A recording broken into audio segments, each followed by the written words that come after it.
So, wherever you are in the world, we are so grateful to have you with us. We have some folks calling in from Portland.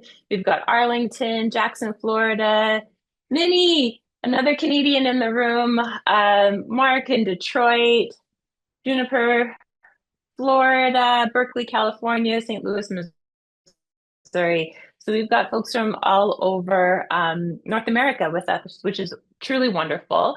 It is a pleasure to be with you. My colleague and I, Maya, want to welcome you to this collaborative fund training as part of We Give Summit. So today we're really going to be going through the field of collaborative giving, and many of you are already familiar with the work of Philanthropy Together. We are a global field catalyst for collective giving, and we're really on a mission here to democratize and diversify philanthropy through events like We Give Summit. We do storytelling, trainings like this one, the Collaborative Advantage, research, which we'll talk a little bit more about today, as well as community building. My name is Rebecca Darwin. I use she, her pronouns. And as I said, I am based in Montreal, Canada. I am coming to you today wearing a couple of hats. Similar to the colleague that I called out earlier, I wear several, similar to Nina, I wear a few hats in this field. So on one hand, I am a philanthropic advisor. I work with individuals and families to help them steward their dollars and select opportunities to give. And on the other hand, I am a co-founder of a collaborative fund, the Foundation for Black Communities, that's based in Canada. And so really wanted to let you know that you can ask me questions from either of those sides as a collaborative fund leader or as a philanthropic advisor. We're a group together today that allows us to have a little bit more of an intimate conversation where there's about 23 of us together. And so I really want us to have the opportunity to ask questions and have it be an open conversation. And with that, I want to introduce Maya, who is part of the Philanthropy Together team. Thank you, Rebecca. My name is Maya Jubnowski. I'm part of Philanthropy Together team. I'm very, very excited for this training. And I know I've met some of you, but for the ones that I haven't, very nice to meet you. We're very honored to have you here.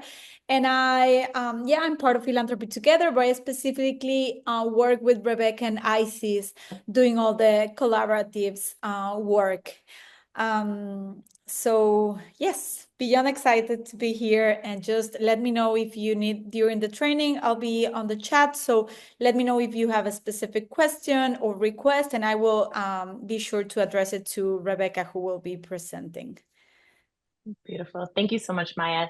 So today we're going to be covering quite a few things. We're going to go over what exactly is a collaborative fund. So for those of you who are less familiar with it, we'll get into the real nitty-gritty of the definition of a collaborative fund. We're going to talk about why this model is beneficial. We'll also talk about what this looks like in practice using real life case studies and examples. And finally, for those of us who are working with donors, we're going to talk a lot about how to share collaborative funds with your donors. So just out of curiosity, what kind of questions are folks coming in with today to this training? You can either drop it in the chat or feel free to come off of mute. I'd love to hear from a couple of people. What questions, burning questions, what brought you into the space today?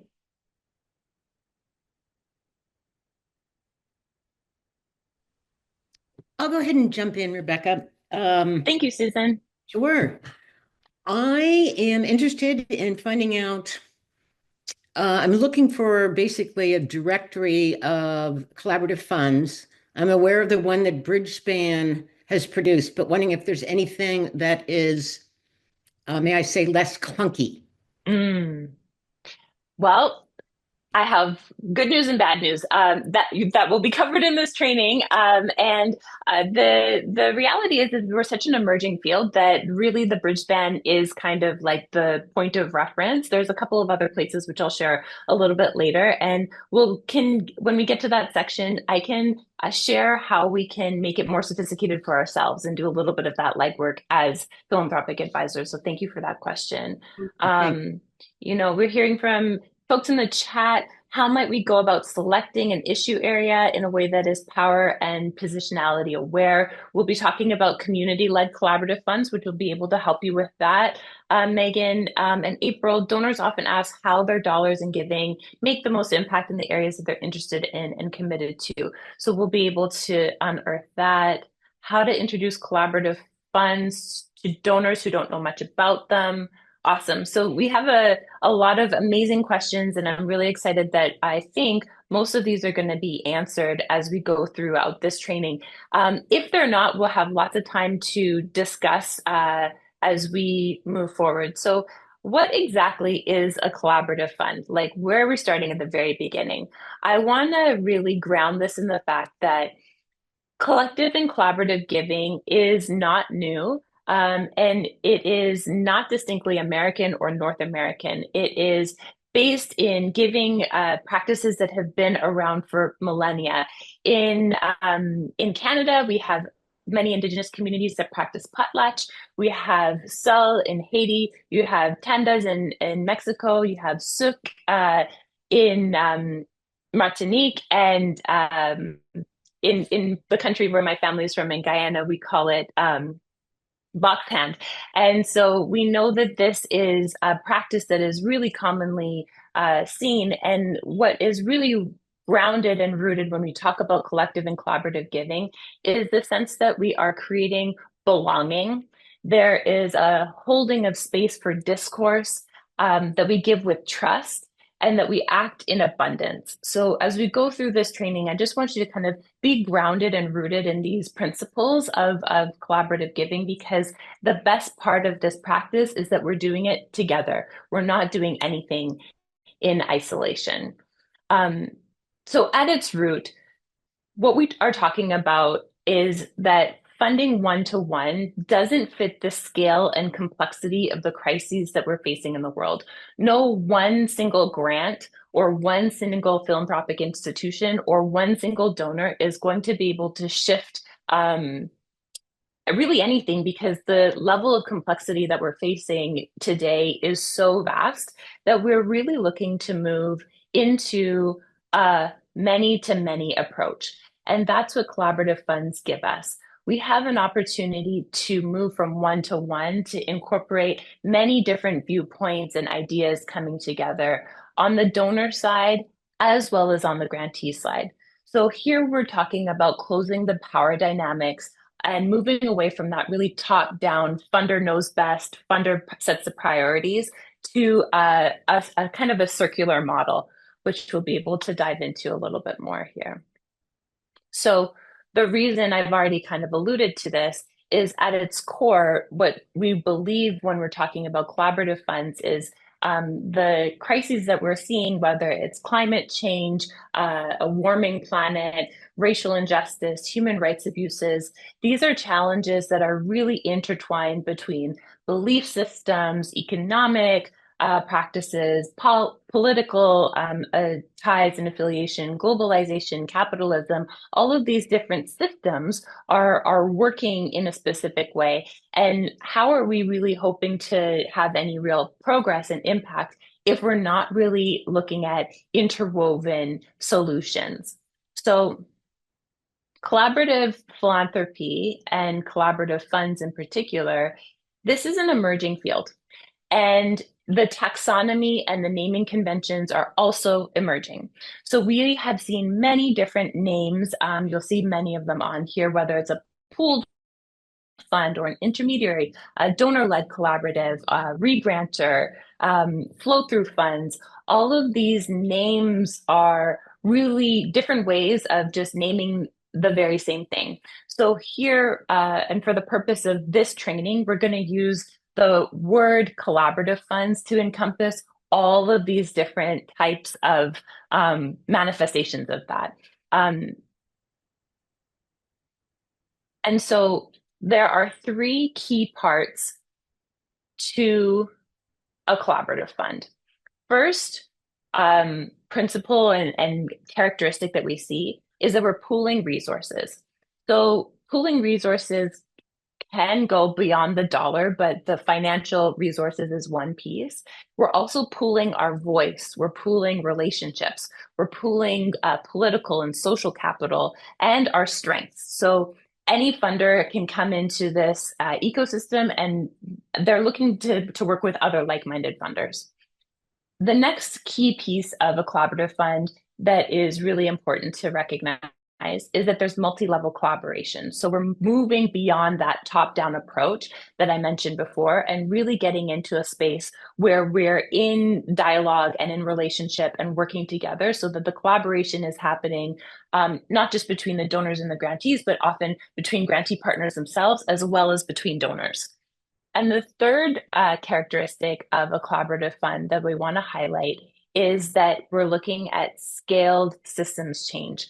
So collaborative funds are really able to advance key policy issues. They're able to put out research. They're able to work on narrative change. And for those who aren't familiar, that's just how we talk about our work and how we understand each other and understand and make sense of our world.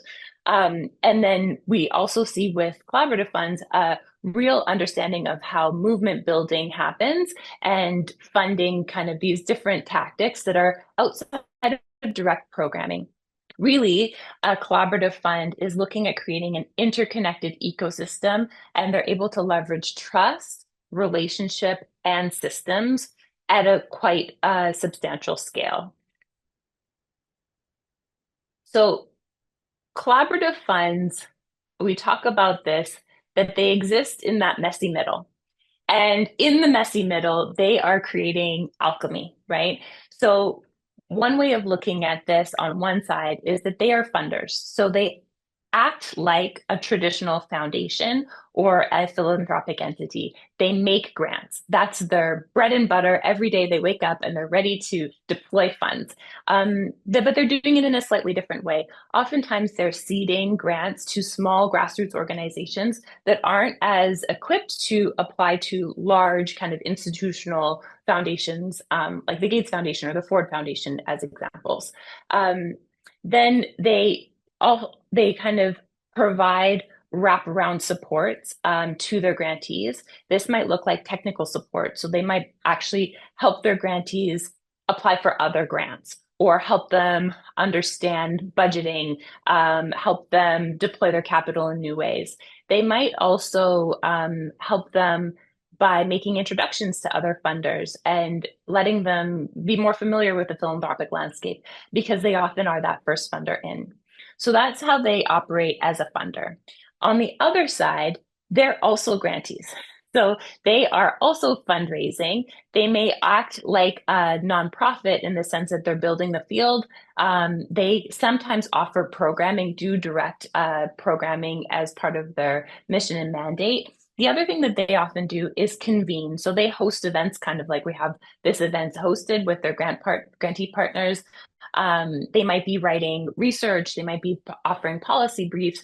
And so the beautiful thing about these organizations as that intermediary, as that in-between, is that they're doing both of these things. So for the philanthropic advisors in the room, they are the staff of collaborative funds kind of operate a little bit like a program officer at a foundation. They're deeply steeped in the subject area, and they really have a lot of networks and relationships that they can pull from to help you support your donors.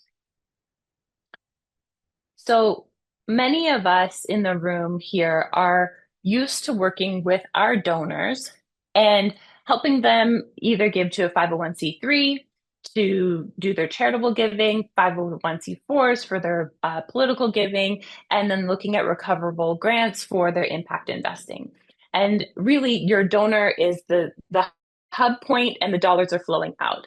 What is different in a collaborative fund is that you have multiple kinds of donors coming together to pool their funds. So you might have individual donors, you might have foundations, your donor might be involved in this ecosystem, and they may be alongside government as well as corporate funders. And the collaborative fund is that hub in the middle, and collaborative funds will grant out to 501c3s. They may have a 501c4. They may offer impact investing. And in addition to those three things that you're really used to with your donors, they're also doing the ecosystem and capacity building. They're providing that narrative change and really working to advance new ways of talking about the work, as well as kind of that wraparound that I mentioned before.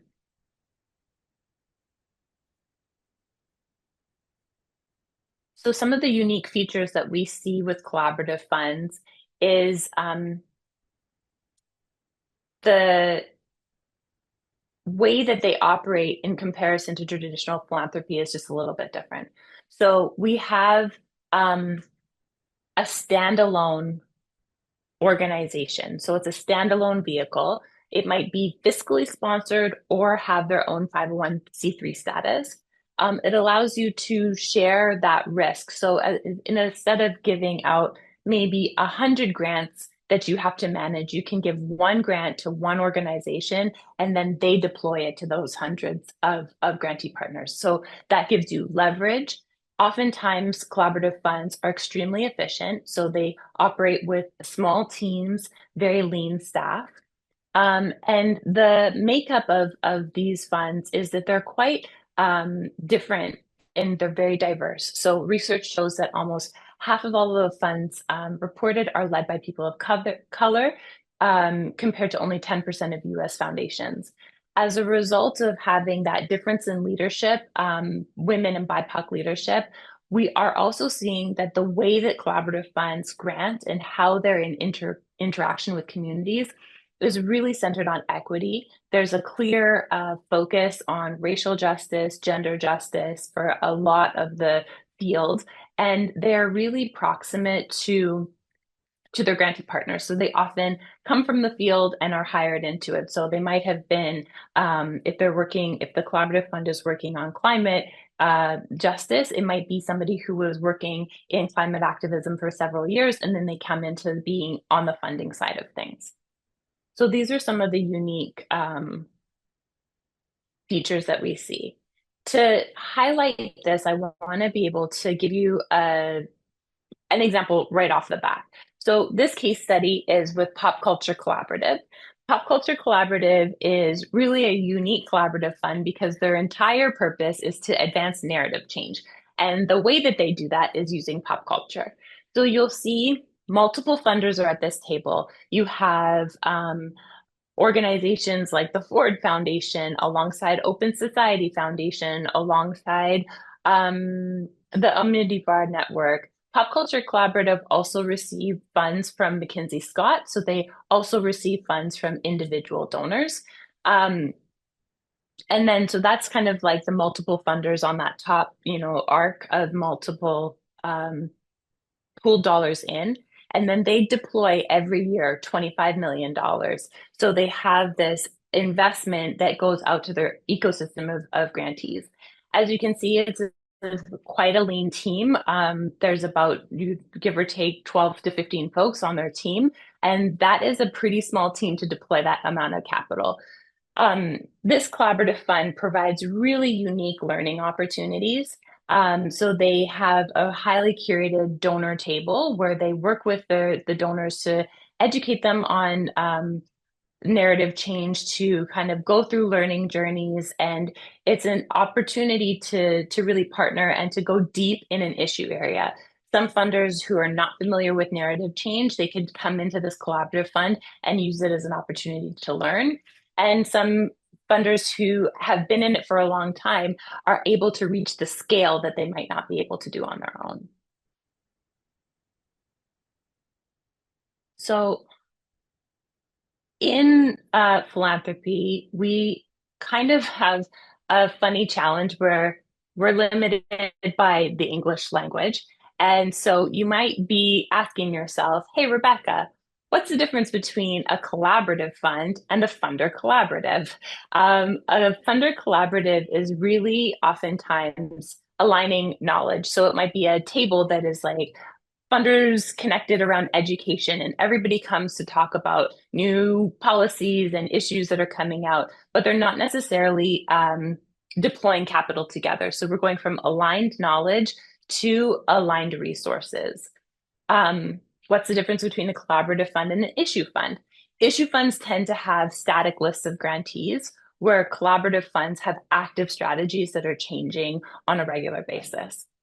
A field of interest fund is typically single donor driven. And so a collaborative fund, you're going to see issues driven with multiple donors at the table. And so it's kind of an evolving strategy.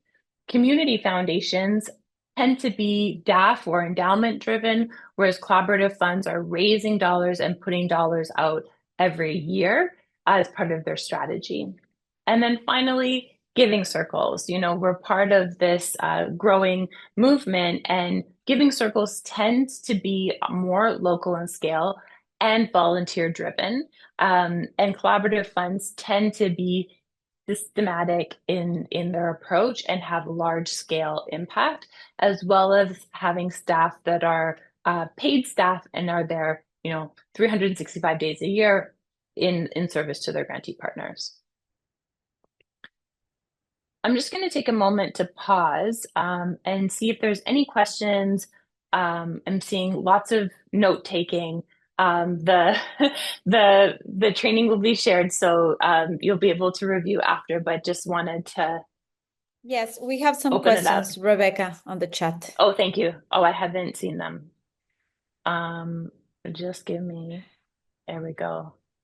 We have a question from Minnie and from April. What kind of position can be incorporated as charities? Okay, Minnie, from a Canadian perspective, there is a couple ways of doing it. A collaborative fund might be in partner with a community foundation and have that kind of fiscal sponsorship there, or they would have their own independent 501c3 status. Sorry, I'm so used to speaking in like an American. They might be incorporated as a charity with the RA. And I'm not used to having a Canadian question in these spaces. So thank you. Shout out to my Canadian colleagues. And then April is asking, what practices have you seen of collaborative funds operating within given 50C3s? What are the strengths and challenges of having a fund within or outside of traditional institutional entity? So what we've seen is that oftentimes one organization or foundation will host and be the fiscal sponsor and the backbone for a collaborative fund, which will allow the grants to go out. There are ways that a lot of collaborative funds are responsive to emerging issues. One of the examples that I'll dive into a little bit deeper in a moment is the California Black Freedom Fund. They're fiscally sponsored and were started through the Silicon Valley Community Foundation.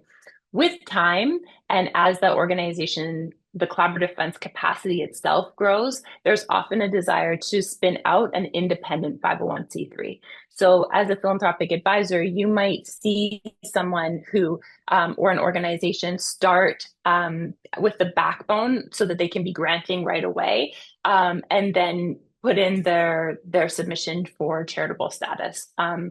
The strength of having that backbone is that oftentimes there is like an exchange of knowledge and exchange of resources that starts really early. So again, you can get grant making right out the gate. You get the investment of dollars right out the gate.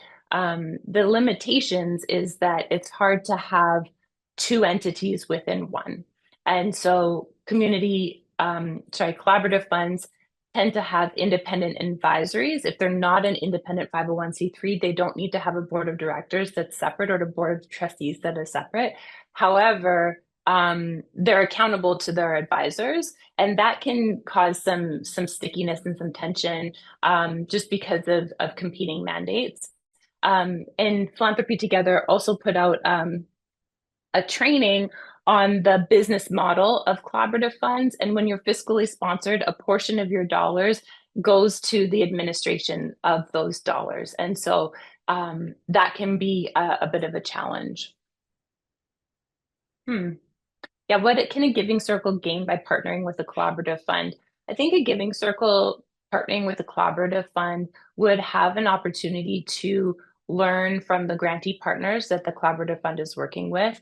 They can learn by going to their website, reading their resources, and getting quickly up to speed on an issue area that might not be the day-to-day of the giving circle. And then for collaborative funds, I have more to come on this, so I'll dive back into the training in a moment.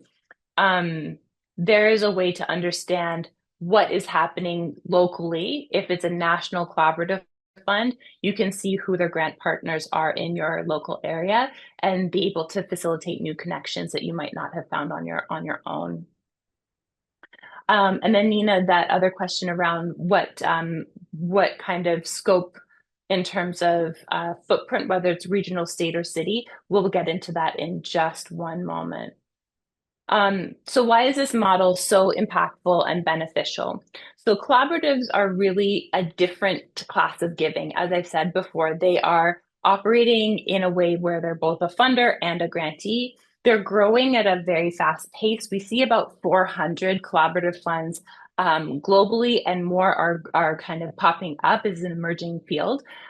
These organizations are scaled and are primed to give every year right now. They're giving about $4 to $7 billion. You see funds that are as big as Audacious Project that's moving $1 billion annually, and you have funds that are moving, $1 million to $2 million annually. So there's quite a big range. It's more of a recent phenomenon that we're seeing in philanthropy. So about 75% of the collaborative funds that exist started after 2010.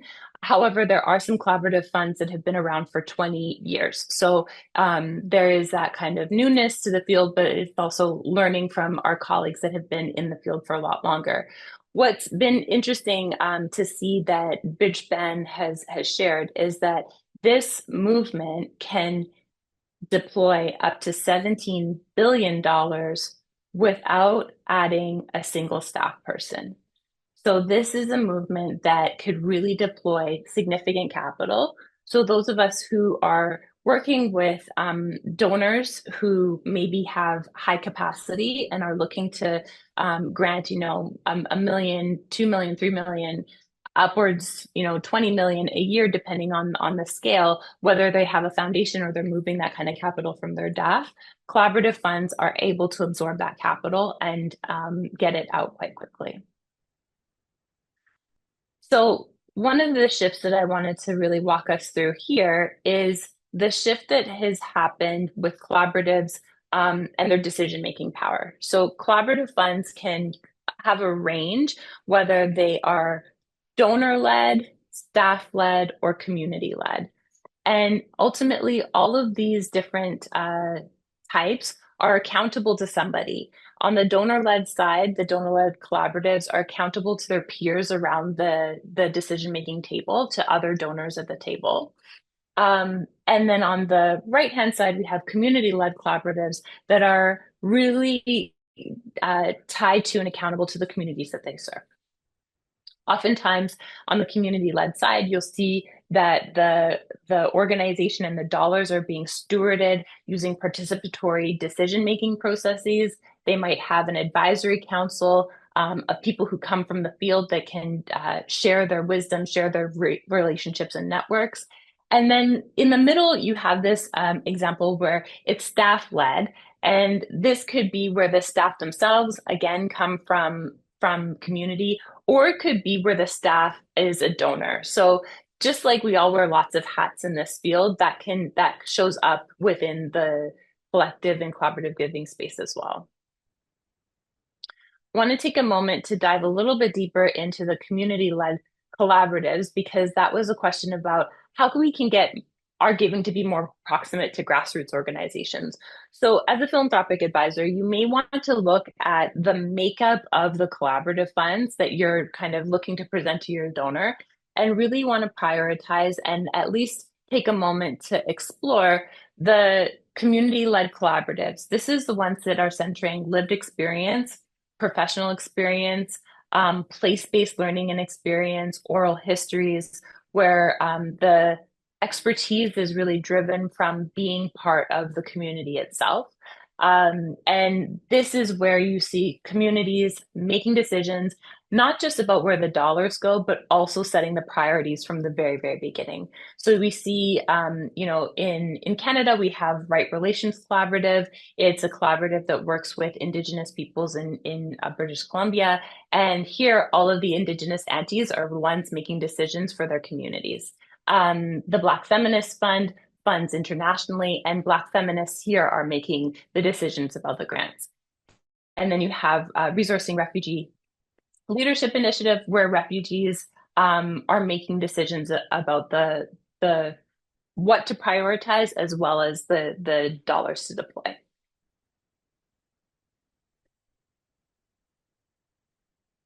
When we think about the benefits to the donors of investing in a community-led fund, here we are seeing real appreciation. These are all quotes from donors, real donors, that are saying, I really appreciate the fact that I can tap into a whole ecosystem, something that I wasn't necessarily part of as an individual person, as an individual donor. I might be disconnected from the people who are most attuned to the lived experience of folks on the ground. So donors here are really saying that they get a lot of leverage using a collaborative fund. They have the opportunity to partner. They have the opportunity to scale. And so there is a significant appetite in the field to move towards supporting these leaders with lived experience. So I've given like a little splattering of examples, but here is an opportunity for us to dive a little bit deeper. Here we have a small sampling of the diversity that we see within community, within collaborative funds. So you have community-led ones like the AAPI Civic Engagement Fund, where that community is making decisions about democracy and getting more involved. You have local funds like the Arctic Indigenous Fund. This is a fund where Indigenous peoples across the Arctic are making decisions about those grants. I've already mentioned Audacious Project that's moving over $1 billion a year. Blue Meridian is another very large fund that is moving $4 billion a year. Interestingly, you see global funds like Klima Fund that is funding international grassroots movements to cool the planet. One of the amazing pieces of information to know about Klima Fund is that they're very tied to Via Campanista, a global movement of 200 million peasant farmers. So by making one grant to Klima Fund, you're impacting million people, right? And that is some of the power. Not only are you impacting your dollars going all the way there to fund and fuel that movement, but that movement of 200 million people is flowing back to the fund, right? So you're accessing a great amount of networks and ecosystems that you certainly cannot access as an individual person. And finally, we have the Disability Rights Fund. This is an advocacy organization that is working towards most inclusive societies. And so whether it's about inclusivity, if it's an issue focused, like For Freedom's Fund is working on immigrant issues, community-led approaches, local, large, big, small, there is a way to find a fund that is going to be a match for your donor.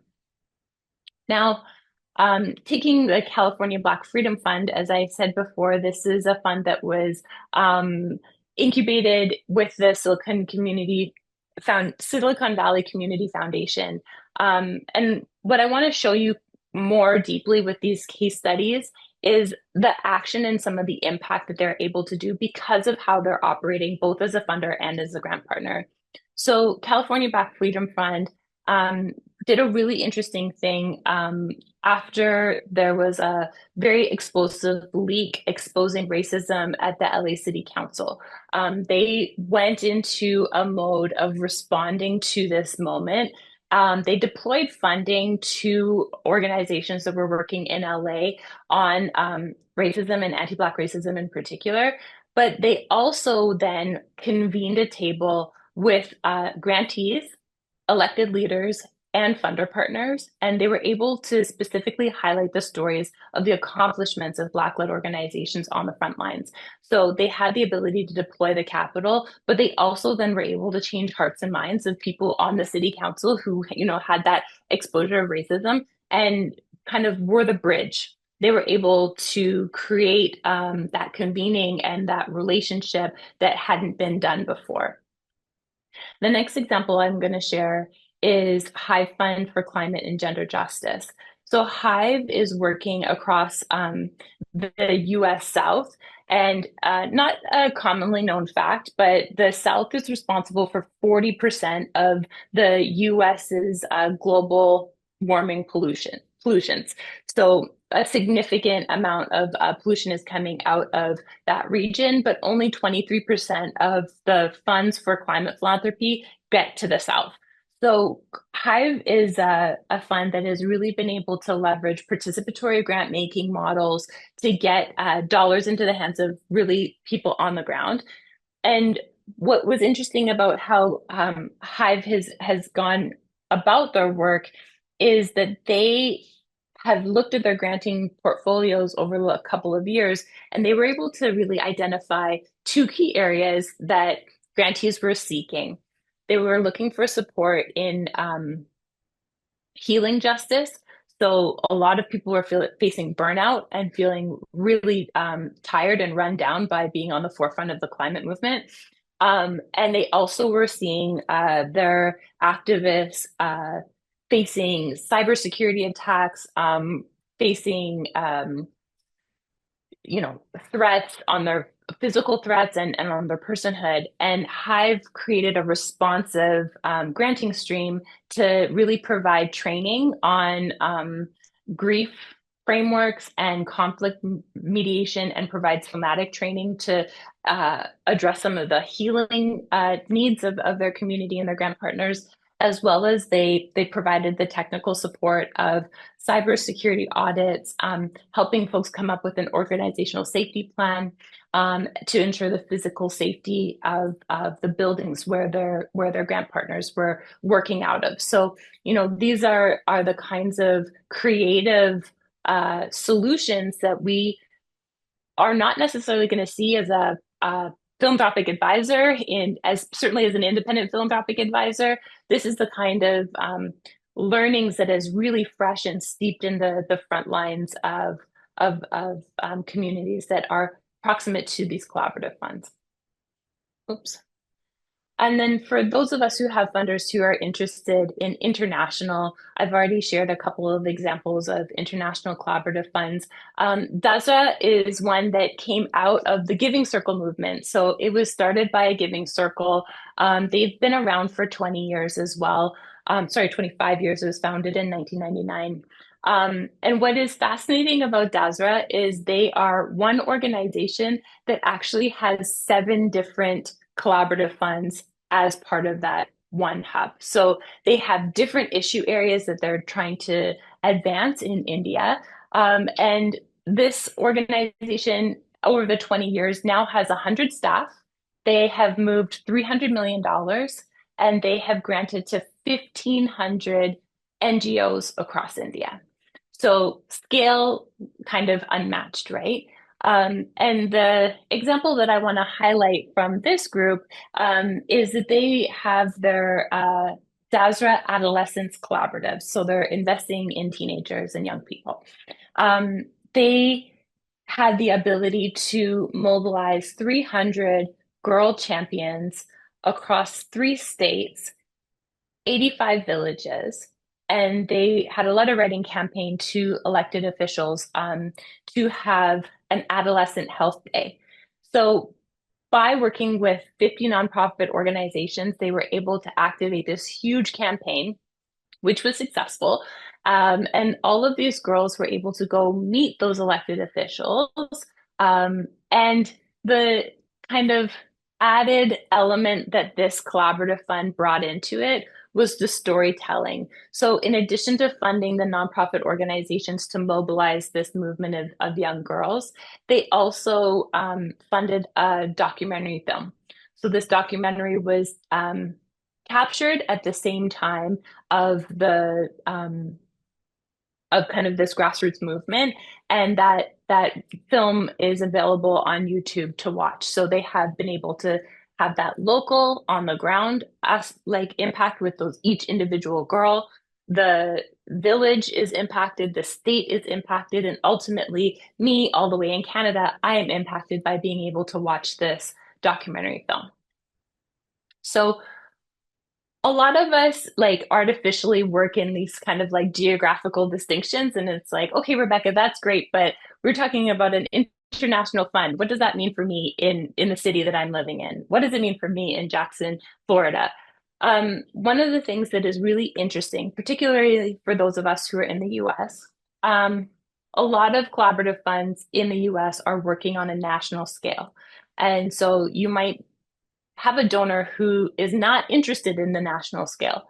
But what you can show them is, hey, there are a lot of funds that are happening in our state that are coming from this national organization. Life Comes From It is the example that you'll see here. They're a collaborative fund that works in transformative justice, Indigenous peacemaking, and restorative justice. And they're working across these different social movements to really work with their grant partners to advance a relational approach. What's interesting is that Life Comes From It. You'll see the footprint that they have across America is quite large. But then when you zero in on California, you're seeing the impact that's happening on the ground as well. So one of the things that this collaborative fund provides is large convening. So they brought together 150 of their grant partners into Chicago for 2 days. And they did kind of a pre-conference to the National Association for Community and Restorative Justice. So before going into that larger convening, they had their grant partners have the opportunity to meet and connect. And what comes out of that is that the grantee partners are now learning from one another. They're taking the ideas that are happening, in Texas, in Michigan, in Arizona, and they're able to learn from each other in a way that wouldn't necessarily be able to happen had it not been for Life Comes From It. Now, one of the things that is really interesting about this field, I was just in Chicago on Monday, and we had Pillars Fund, we had the Disability Rights Fund, and Mosaic Momentum, which isn't on this slide, in conversation. And what was really interesting is they were all talking about the intersectional nature of their work. And so, yes, we have funders who might be interested in one issue area, whether it's democracy, or they want to fund globally, or they want to fund gender issues. What was really, really interesting, Mosaic Momentum is a climate funder. And they were able to talk about how they were investing in veterans who were deploying like an energy reduction kind of small business model. And so they were working with veterans who were facing disability challenges as well as climate. And so that just spoke to some of the intersectionality of how they approach their work. They also talked about democracy and how inclusion is such a big piece of what they're trying to advance because we need to do this all together. So there are like lots of ways of looking at this, but I just, for the philanthropic advisors who are trying to work with their donors who might be only issue, like the thing that they're interested in is climate, it's our job to kind of open up the dialogue around how these issues are inextricably linked.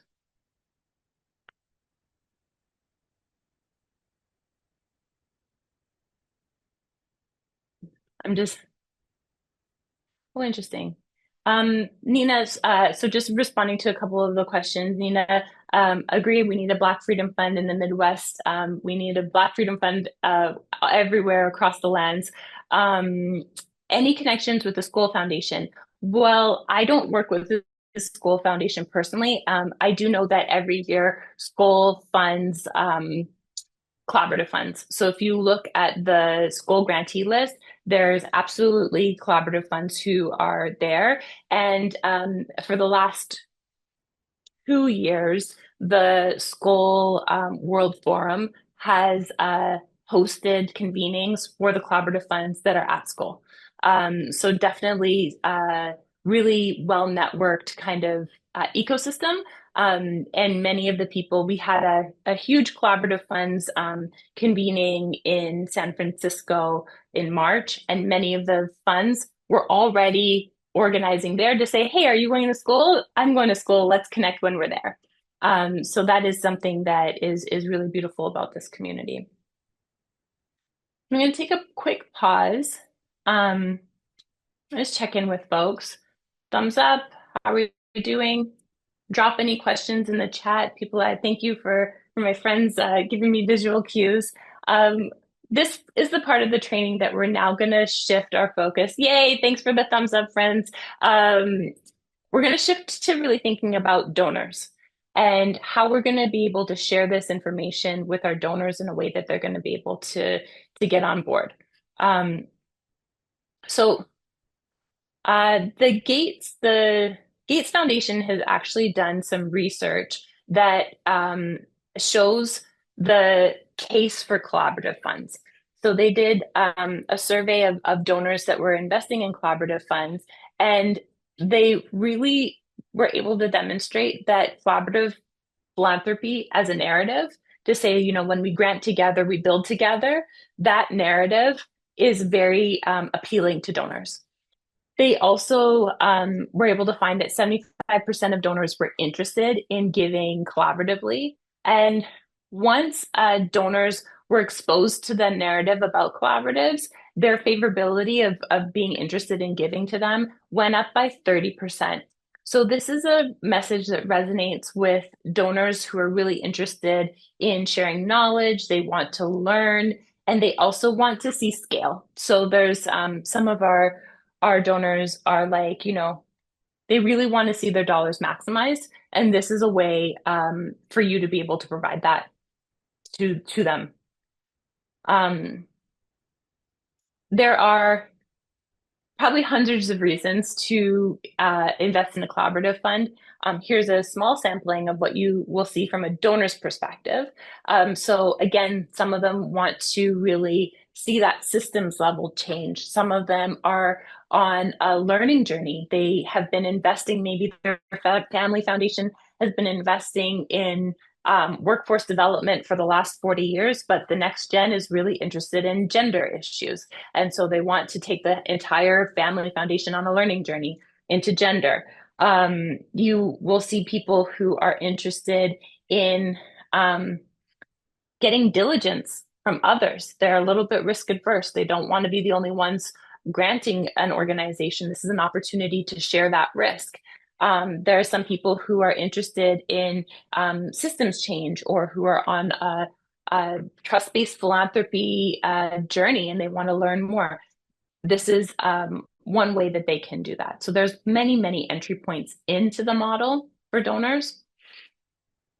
This is a kind of a deeper dive into that research that I mentioned from the Gates Foundation. So you'll see here that the knowledge sharing and investing at scale really stood out as one of the most appealing element of the collaborative funds. And donors were saying that it provides them an opportunity to learn from and engage with other givers.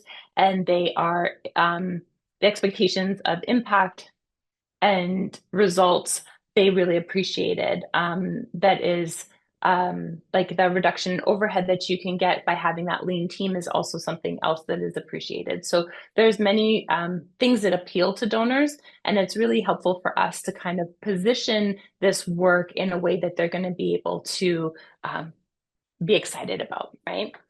So I have 8 different persona types on the on the screen, I see some smiles because these are familiar to all of us who work with donors, right? So you have people who are curious newcomers. They are new to philanthropy, or they are new to an issue area. So I've never I don't even see myself as a philanthropist. What philanthropist? I'm just like a normal person who had a big wealth event. You have time-strapped jugglers. These are folks who are maybe still running their business. They're not interested in being a full-time philanthropist. They might have young families. They might be caregiving for elders, kind of that generation squeeze. You have community seekers who really want to do philanthropy with other people. You have an impact innovator. This is somebody who's like, I want to see the most innovative side of kind of cutting edge of impact investing, or like, where is this field going?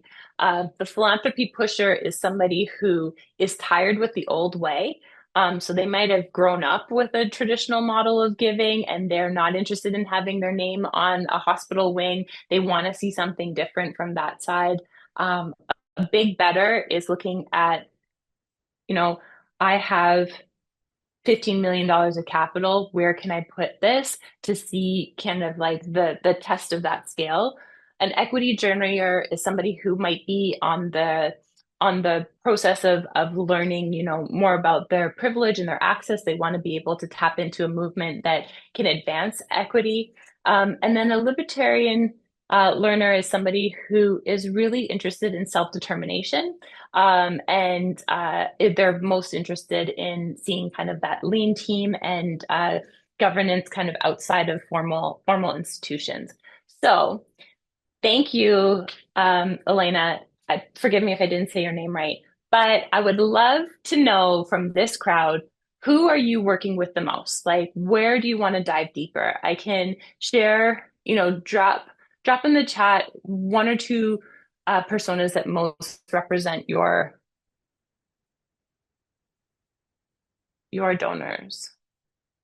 And April, yes, there's a resource, and I'll share more about that at the end of the slide. I tend to work with curious newcomers and time-strapped jugglers to be getting some endorsement of that. Impact innovators, philanthropy pusher. Ooh, okay. We've got a very diverse crowd here. This is awesome. Okay, so let's just see. Curious newcomer, I think, is like somebody that all of us are very familiar with. So I've already kind of given the breakdown of who this person is, but the actual talking points that you can say to them is, you get the benefit of diligence from other funders. You can learn alongside others. There's an opportunity here for you to get depth that you might not have had before.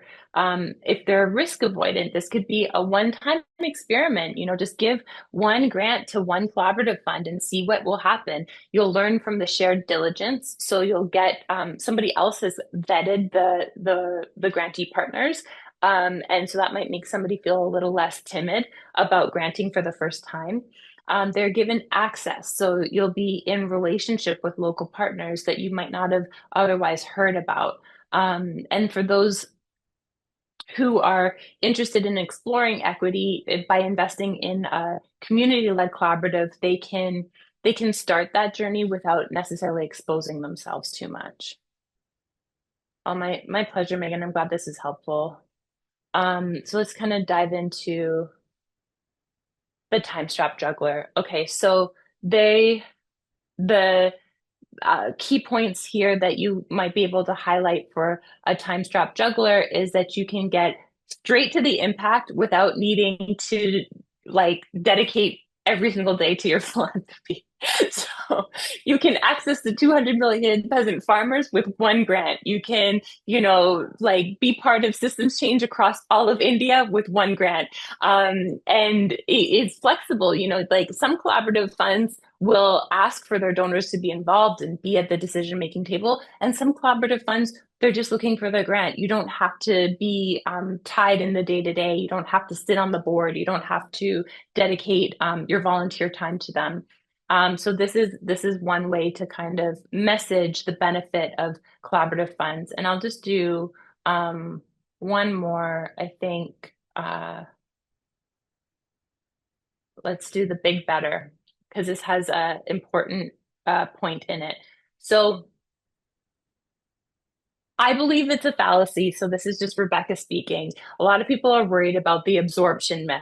Like, can this nonprofit absorb this big grant? And for all of the philanthropic advisors on the call, I strongly recommend that you just say, yes, they can. I have never heard of a nonprofit not be able to mobilize the dollars that they're granted. So it's a kind of our job to be a little bit of an instigator in these conversations.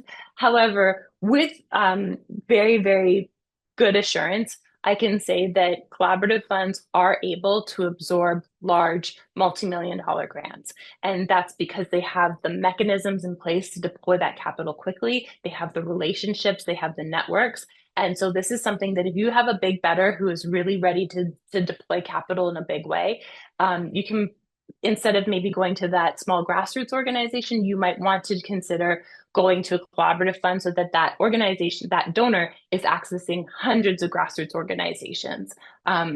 They have the opportunity to be on the cutting edge. You're really supporting an emerging field. The entire field of collaborative giving is new. And so if they want to put a big bet, this is a place that is emerging in the field. And then from a strategy standpoint, this is an opportunity, depending on the collaborative fund, to actually be part of developing the strategy. And that might happen with more of the donor-led collaboratives opposed to the community-led collaboratives. But ultimately, the thing that the big bettor gets is scale. This is something that they would not necessarily be able to do on their own without hiring a huge team or quadrupling the hours that they're paying you as a philanthropic advisor. So this is an opportunity to really help them push the needle.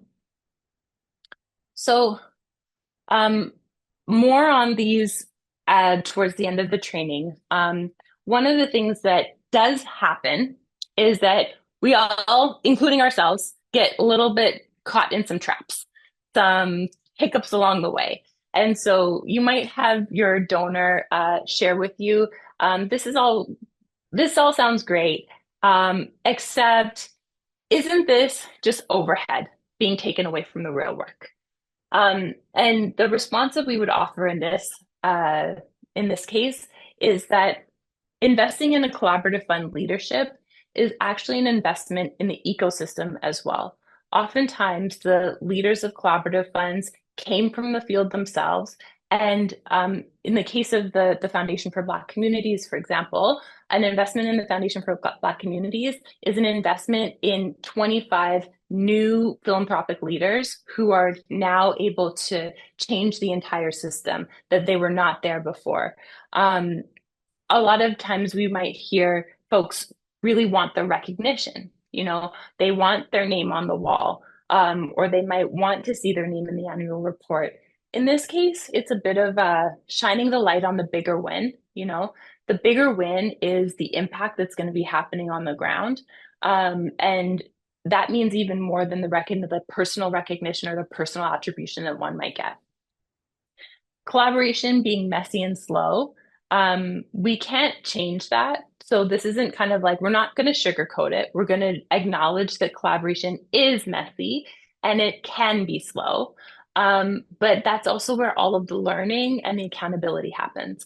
So we want to kind of share with our donors that is actually the magic. We're not going to really find quick fixes in this work. We're in it for the long game. And so it's an opportunity to invest in learning. I only want to fund local so that I can see the real impact. I already shared in the slide earlier that a lot of national, international funds do have local grantees. And so you might want to do a quick scan and share to your donor what the collaborative is giving in their local area, or highlight the way that they're connecting and interweaving the relationships across the nation. The last one here is that I already have a clear strategy and vehicle, which is a very valid point. You might be working with a client who has a family foundation and they've been granting in one area for a long time. This is an and strategy. So one of the easiest ways to incorporate collaborative funds into your work is to, in your docket, when you're sharing five organizations that your donor might consider, include one collaborative fund in it. We're not looking for people to go overnight to investing 100% of their granting into collaborative funds, although there are a few who have. We've seen that change happen, where people have gone to, doing like 2% or 5% all the way up to 80%. But that's not the call to action right here. It could be a percentage, exactly, Megan. This could be a standing percentage of a family foundation. And I think that you can really see the potential, and then you can test it out and learn and see if it's something that they want to do again in the future. I've since updated this slide for a sneak preview I'll give you at the end, but the thing that's not on the slide that you can see now is, how can I trust somebody else to make decisions on my behalf? And the most interesting thing about the trust question is we trust people to make decisions about our lives all the time. We trust doctors when we go into the doctor's office to make a decision about our health because they have more expertise than we do. And we trust in the, financial and philanthropic space. We trust our wealth advisors to support us in our money allocation and how we make our investments. And so one way that you could talk to your donors about this, about trust, is that this is an opportunity to really lean into the expertise of people who are on the ground and have deep relationships. Relationships that you're not going to be able to have overnight. It allows the grantee partners to focus on the work, and the collaborative fund to focus on the donor and what they might be wanting to learn. So I'll just open it up. Thank you. So much love in the chat. I really appreciate it. Anybody have some messaging that they've tried or even tried and failed with around collaborative funds that they might want to share? You can share it in the chat or come off mute.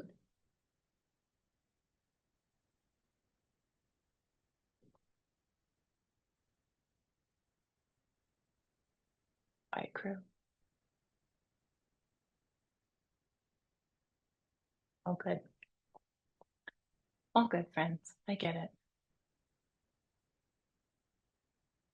So you might be thinking, and maybe this is why you didn't have a question before. Hey, Rebecca, this sounds amazing, except for what's the downside? Like, you've only talked about the upside, and I want to know the real goods on where the downside might be. And I want to be candid with you that there are some downsides to investing in collaborative funds. One of them is that gatekeeping of relationships. So if a donor is investing in a collaborative fund, that they will be kind of one step removed from that grantee partner on the ground. So the model here, that can happen, that they might have like a weaker tie to the grantee partner at the end of the day. However, we see across the collaborative giving field, more than any field that I've really ever worked in or seen, that they are open to making direct contacts and direct relationships more than you would imagine. So if your donor, for example, is not granting at a very large amount, you could call a collaborative fund and ask them for their recommendation on where that $5,000 grant might go to. And they would say it might be more meaningful to give it to this local grassroots organization. And that's where they can become a real partner to you as a philanthropic advisor if you're trying to match not just the donor interest and the issue area, but also the size of the capital that's being deployed. So, but the gatekeeping can happen. This model is super varied, as I've said before. This is an emerging field. So you're going to see one collaborative fund and have one way of working, and it might not be applicable to another collaborative fund. So just be mindful of how you ask your questions and how you do your desk research. This is a field where we're talking about money. Sorry, there's a little typo on the slides. I don't know if it's going to fix in real time for you. No, it doesn't. Power dynamics always exist with money. So that's not going away in this field, but it is something to be mindful of. And again, it's an emerging field. So we're seeing change. Practices are growing and being refined every day. And I would just offer that we give grace to the collaborative funds in the same way that we give grace to our nonprofit partners. They are doing a lot of work and are a critical part of the ecosystem, but they might have some gaps in their own capacity that you might notice. So going back to one of the very first questions that was asked at the very beginning of the training, where the heck do I find these collaborative funds? They sound great, Rebecca. So Bridgespan is probably the most specific place to find collaborative funds. So they have their database. In addition to that, Just Fund, for those of you who access that, they have a common grant proposals space, and all of the collaborative funds that are on Just Fund's platform are equity focused. And then Giving Compass has probably the most expansive list. So they're going to have some of the issue funds that might be in the mix, or they have kind of like community foundations that are in the mix. So that would include the pooled funds as well. And what I would really encourage anybody who's interested in learning more about collaborative funds, connecting their donors with partners, is to follow us on Philanthropy Together, see the organizations that we are kind of showcasing and highlighting across our social media, stay in touch with the movement just in general, and see and understand what's in your local area or in the issue areas that many of your donors are in. It's worth the time investment to kind of get to know maybe 3 or 4 collaborative funds so that you can yourself understand the model before you recommend it to your donors. And then want to share with you all how can you learn more. So we have 2 resources here, but then a very big resource that's not public as yet. So the Gates Foundation has their collaborative funds page. Gates Foundation is putting out research alongside Bridgespan on the field. So I would stay abreast of their blog posts, read the SSIR articles that they're writing. They're currently doing a series on collaborative funds with SSIR. Then our website itself, at Philanthropy Together, we are doing these trainings with philanthropic advisors like yourselves and others who are on the call. And then the final place, which all of you, how would I get this, Maya? If you're interested in having a direct link sent to you, please drop your email in the chat and we'll save the chat. We have a partnership with Philanthropy Together and Daylight Advisors on a collective and collaborative giving certificate. So this is, we've been together for about 75 minutes now. Thank you for the love, Mark. But we have created a 4-hour training. So you can go even deeper into these models. You can get a lot of resources in that training. And so we recommend, thank you all for sharing your emails. We will handle them with care. And so we'll follow up with that exact